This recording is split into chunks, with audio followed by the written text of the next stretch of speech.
पालक पनीर आपने घर पे बहुत बार ट्राई की होगी पर ढाबे जैसा स्वाद नहीं आता। डोंट वरी, आप सही चैनल पे आए हो। टर्की फूड से इसका नाम और लगभग ढाबे और हलवाई जैसी रेसिपी आपको यहाँ पर मिलेंगी, क्योंकि ये सारी प्रो टिप मैंने ढेरों हलवाइयों से सीखी हैं। तो वही सारी ट्रिक और टिप्स के साथ आज हम ये वाली रेसिपी बनाएंगे, मतलब कि पालक पनीर बिना पालक का स्वाद आए। क्योंकि इसमें एक प्रो टिप है, अगर वो आप यूज करेंगे तो बिल्कुल पालक का स्वाद नहीं आएगा और टेस्ट एकदम से ढाबे जैसा बहुत ही टेस्टी बनेगी और बहुत कम मेहनत के साथ बनेगी। मतलब कि मन चाहे आप जब बना सकते हो, कोई दिक्कत नहीं। तो चलो हम बनाते हैं पालक पनीर ढाबे वाली ट्रिक और टिप्स के साथ। जब भी ट्राई करना तो अपना फीडबैक देना और रेसिपी पसंद आए तो इसे लाइक शेयर सब्सक्राइब जरूर करना। चलो तो इसे बना लेते हैं। तो सबसे पहले यहाँ पर हम पालक लेंगे, लगभग 500 ग्राम थी और इसके मैंने पत्ते पत्ते निकाल लिए थे, तो बस वही हमें निकाल लेने हैं। अब इस पालक को हम 1-2 बार साफ पानी से धुल लेंगे। अब पालक के हमने एक एक पत्ते बढ़िया तरीके से धुल लिए हैं। तो अब इस पालक को हमको अच्छी तरीके से उबालना है। तो लेंगे एक पैन और इसमें डाल देंगे हम पानी, तो लगभग 600 ml जितना पानी डाला होगा। अब इसको हम ढक देंगे और एक बढ़िया तरीके से उबाल आ जाने देंगे। पानी में अच्छी तरीके से उबाल आ चुका है, तो इसमें डाल देंगे पालक। तो हम सारी पालक डाल देते हैं और अब इसको ढक देंगे कम से कम 7 से 8 मिनट के लिए। पालक बढ़िया तरीके से उबल जाएगी। अब लगभग 8 मिनट हो चुका है और पालक अच्छी तरीके से उबल चुकी है। तो अब इसको एक चमीटे की सहायता से, मतलब कि जिससे हम रोटी बनाते हैं, उससे निकाल लेंगे। लो जी भाई, पालक भी एक ही बार में आ गई। तो सारी उठा के अब हम डाल देंगे ठंडे ठंडे पानी में। बिल्कुल चिल्ड नहीं है, मतलब कि जो नॉर्मल टेम्परेचर का पानी होता है बस उसी में डाल देंगे।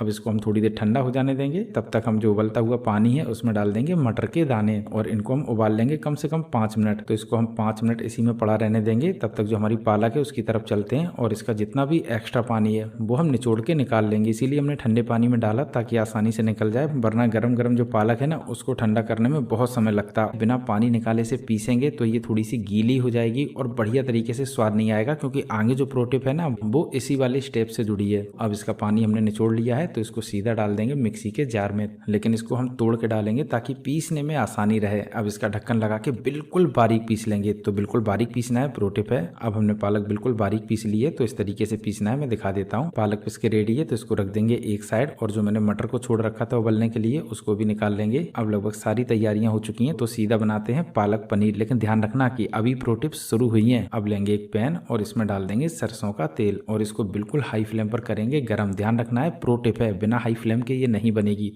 तेल अब बहुत अच्छी तरीके से गर्म हो चुका है, तो इसके अंदर डाल देंगे सबसे पहले कुटी हुई काली मिर्च। तो लगभग 12-13 काली मिर्च थी, उसको हमने कूट लिया था इस तरीके से। इसी के साथ डालेंगे इसमें जीरा और अब डायरेक्ट डाल देंगे इसमें बारीक कटा हुआ प्याज। तो यहाँ पर मैंने 2 मीडियम साइज के प्याज लिए थे, उसको छोटा छोटा इस तरीके से काट लिया था। इसी के साथ डाल देंगे इसमें हींग। तो हींग हमने बाद में डाली है ताकि फ्लेवर बना रहे और जले नहीं। तो छोटी छोटी बातें ध्यान रखनी है। अब हम प्याज को बिल्कुल हाई फ्लेम पर भूनेंगे जब तक कि सब्जी नहीं बन जाती है, वरना आपको ढाबे जैसा स्वाद नहीं आएगा। और हाँ, पालक का इसमें स्वाद कैसे खत्म किया जाएगा वो भी मैं बाद में बताऊंगा, तो स्किप मत करना, पूरी रेसिपी देख के जाना। फिलहाल इसमें हम डाल देंगे 2 बारीक कटी हुई हरी मिर्च। अब इसको भी थोड़ी देर भूनेंगे। अब बिल्कुल लास्ट में डालेंगे हम लहसुन बारीक कटा हुआ, और लहसुन को हमको बिल्कुल लास्ट में डालना है, वरना जो लहसुन है ना वो जल जाएगा और टेस्ट नहीं आएगा। तो छोटी छोटी बातें ध्यान रखनी है। अब इसको भी 30 से 35 सेकंड प्याज के साथ हाई फ्लेम पर भून लेंगे। अब लगभग सारी चीजें भुन चुकी हैं, तो इसमें डाल देंगे टमाटर बारीक कटा हुआ और बिल्कुल हाई फ्लेम पर इसे भूनेंगे। आप चाहें तो इसमें आग भी लगा सकते हैं, मैंने पहले कई रेसिपियों में लगाई है। इसमें बहरहाल स्किप हो गई है तो कोई बात नहीं। आप चाहें तो मेरी दाल तड़के की रेसिपी देख सकते हैं, सेम ढाबे जैसा तड़का लगाया है। मतलब कि इसमें आग लगी, कैसे लगी, क्यों लगी, ये सब चीजें मैंने रेसिपी में पहले ही शेयर की हैं। आप जाके देखो, बहुत ही इंटरेस्टिंग रेसिपी है। और रोगन भी मैंने पहले ही शेयर किया है। फिलहाल इसको ढाबे जैसा टच देने के लिए थोड़ा सा मक्खन डाल देंगे, बहुत अच्छा टेस्ट आता है, स्किप मत करना। टमाटर मुझे लग रहा है कि अच्छी तरीके से भुन चुका है, तो अब डाल देंगे इसके अंदर पिसी हुई पालक। और यहाँ पर प्रो टिप याद रखना है कि गैस की फ्लेम हाई रखनी है और पालक की अच्छी तरीके से करनी है भुनाई। और मैं पहले भी कई वीडियो में आपको बता चुका हूँ कि अगर आप सब्जियों की भुनाई नहीं करेंगे तो उसका टेस्ट आता रहेगा। जैसे कि गाजर के हलवे में, या फिर जो भी मैंने हलवे की रेसिपियां शेयर की हैं उनके अंदर भी मैंने सेम इसी प्रो टिप का यूज किया है। आप बनाना, हलवाई वाली कुछ ही ट्रिक और टिप्स होती हैं, लेकिन ढाबे जैसा स्वाद लाने के लिए बहुत इंपॉर्टेंट होती हैं। तो छोटी छोटी बातें ध्यान रखो। फिलहाल इसे हम अच्छी तरीके से भूनेंगे, लेकिन उससे पहले डाल देंगे उबले हुए मटर के दाने। इसी के साथ इसको ढाबे जैसा टच देने के लिए डालेंगे अदरक के लच्छे। और अब डालेंगे थोड़े से मसाले, जिसमें कि डालेंगे आधी चम्मच जितना गरम मसाला। उसी क्वांटिटी में डाल देंगे लाल मिर्च पाउडर, आधी चम्मच ही डालेंगे धनिया पाउडर और डालेंगे स्वाद के अनुसार नमक, और लगभग आधी चम्मच से थोड़ा सा कम डालेंगे हल्दी पाउडर। अब इन सभी को भूनेंगे अच्छी तरीके से मीडियम टू हाई फ्लेम पर। प्रो टिप है, ध्यान रखना है, जब तक ये भुनेगी नहीं टेस्टी नहीं बनेगी, और ढाबे जैसा तो बिल्कुल भी टेस्ट नहीं आएगा। तो इसीलिए इसको अच्छी तरीके से भूनना है, जैसे मैं भून रहा हूँ। अच्छा, मैं इसको पास से दिखा देता हूँ, ये देखो।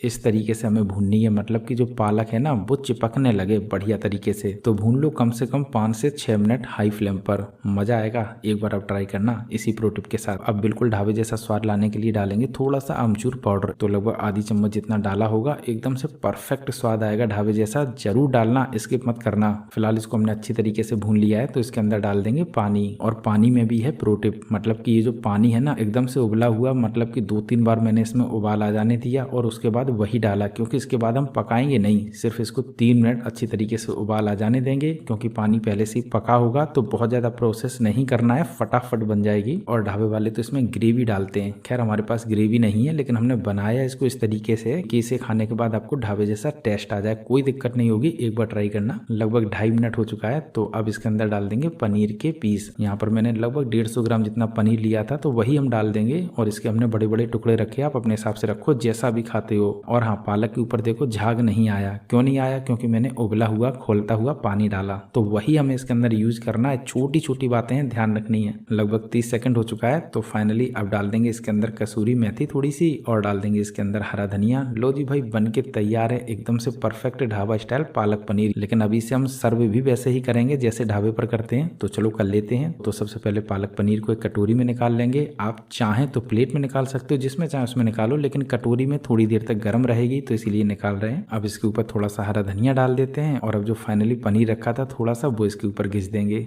लो जी भाई, पालक पनीर बन चुकी है एकदम से ढाबे जैसी। वैसे आप बताओ, क्या आपको पता था कि ढाबे वाले इतनी सारी ट्रिक और टिप्स का यूज करते हैं? देखो, पता था तो कमेंट करके जरूर बताना, और नहीं पता था तो एक बार ट्राई करना और फिर बताना कि रेसिपी कैसी बनी। एकदम से ढाबे जैसी लगेगी। और हाँ, देखते देखते मुंह में पानी आ गया हो और लगता हो कि बिल्कुल परफेक्ट ढाबे जैसी बनी होगी, तो लाइक करना, शेयर करना और सब्सक्राइब कर लेना, बिल्कुल फ्री है तो कर लेना।